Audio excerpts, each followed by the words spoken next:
The latest news is just in the last half hour, as we were just finishing our live shot, we can tell you that the 805 South has been reopened, all lanes open. It's going to take some time just because of the safety concerns of that building collapsing. So they want to make sure it's safe, and engineer inspects it. As the sun's sort of coming up, you can see here, we're just off the 8, just west of the 79. But I want to take you over here. This is really cool. We're sort of in the middle of the clouds this morning. You can kind of see them hanging out here, sort of foreshadowing that winter storm we're expecting later tonight. A very emotional day in court today. Multiple family members inside, all of them crying, especially after hearing the injuries that 18-month-old Leah Brown had before she died. We're learning from the deputy district attorney that she had 3 different types of injuries, all of which she says never received any medical attention. Investigators worked through the night and into the early morning. Large sections of neighborhoods blocked off. This neighborhood right here has been blocked off since early this morning. This is Mount Crusty and Mount St. Helens. CAL FIRE says today's fire is just another reminder of how important it is to create a defensible space around your home to prevent your home from being in the line of fire. For the first time in decades, opening day opens up on a Friday, which means possible record-breaking crowds. So this is called the Kia Niro Triathlete. It really is for the true triathlete. There is a bike rack here for your bike. There is a toolbox here if your bike needs a tune-up. And if we walk this way, there's even more features. Inside of this car, there's an area where you can store your bike shoes, your cycling shoes. If your workout gets a little sweaty, well, no worries. There's a shower here for you if you need that. And the craziest part about all of this is there is no steering wheel. This is a driverless car, so this car can actually meet you at your destination. But I can tell you guys, just as we were driving here on Miramar Road, we could see the smoke, a large amount of smoke coming from this area. And as we got closer, we could see flames coming from inside this building. This is what crews are working through right now. You can see lots of engines here, where there's about 12 engines, 6 different crews here, 6 different trucks rather as well. So a lot of work being done from the outside of this building. And the main reason for that is because the firefighter here was telling me that this building could potentially collapse, which is why they don't want to get anyone inside that building, just for safety concerns at this point. Now, to give you an idea of where we are, this is out of Camino Santa Fe and Spectrum. So it is a warehouse building. Firefighters are telling me that the fire started around 2 o'clock this morning. It's a large 2-story office building warehouse, and it was well involved when crews got here. They immediately turned it into a 2nd alarm fire, and about an hour into that fight, they turned that into a 3rd alarm fire. So at this point, we know we have about 12 engines, 6 trucks, 1 heavy rescue truck here, all trying to make sure that they can get this fire out and prevent it from spreading any further. Now, the fire did spread to the other half of the warehouse building and then ignited another building and some brush just behind that building. So the fire did spread pretty quickly, but it looks like firefighters have it pretty much contained from right here. But again, the building could possibly collapse, so a city engineer is en route before they let anyone inside, and they're telling me that most likely that'll happen after sometime in daylight. Send it back to you guys in the studio. Yeah, and Elena, I know it's early. We can see that the hose is still going behind you right now, but if they've been able to give you any indication of what may have started the fire?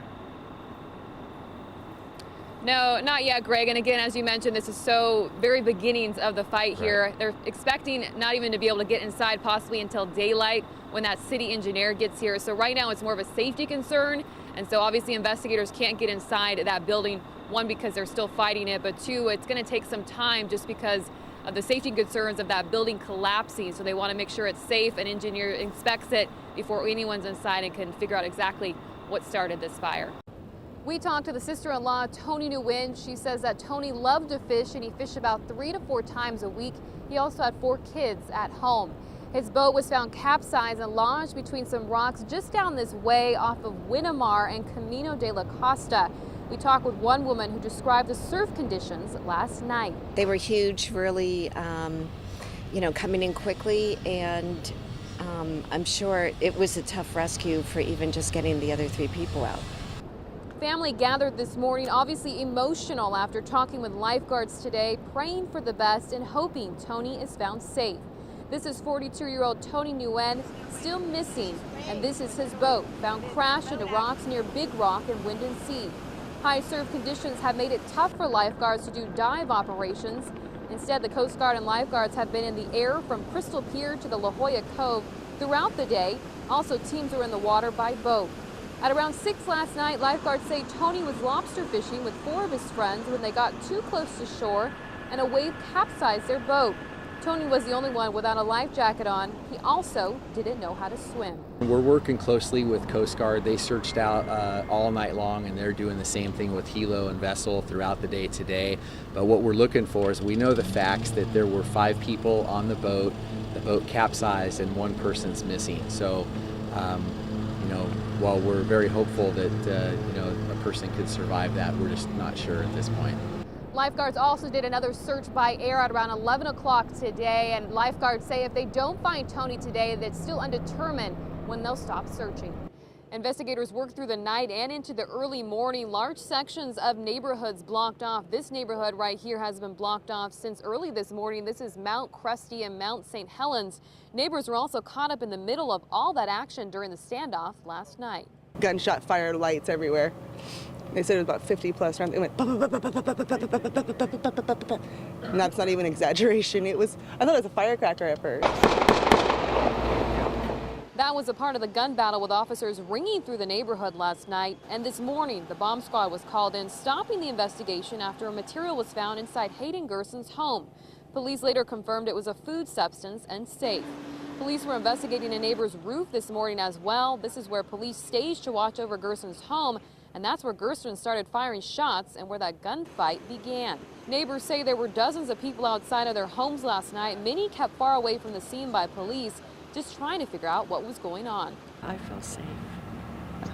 It's concerning, yeah, to think that there's somebody in your neighborhood like that, but I hope the officer is okay. I hope everybody's okay.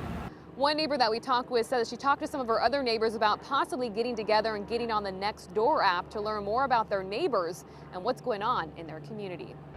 Roads are still closed on the 94 for people as firefighters try to fight that border fire. Roads like this one off the 94 and Forest Gate Road, the 94 off of Buckman Springs Road, and the 94 where it meets Highway 188, all closed again today, making many residents anxious to get back home. Yeah, I'd like to get through to my own house. I know before, when they had the cedar fire, they had an officer out here then, but he would let you go down to your house and come back, or whatever you needed to do.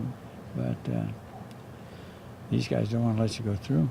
George spent the night in this parking lot just outside the road closure where Campo Road meets Forest Gate Road, waiting to be allowed back home. This is what the damage looks like in George's Campo community. He says luckily his home is okay, but his pump hose with his water supply might have burned. Many people in the Campo area evacuated yesterday. George left yesterday just before noon. Now, with the fire already at 7,500 acres, it's a waiting game until crews feel it's safe to let people back in. A lot of the residents that have been in Campo for quite a while, they've been through this. So the issues that they've had is getting back to their houses. As the fires kind of passed their house, they've wanted to go check on their property, and most of the concern has been trying to get home. CAL FIRE says they continue to monitor the situation on when they can let residents back home, but no definitive time just yet. Elena Gomez, NBC 7.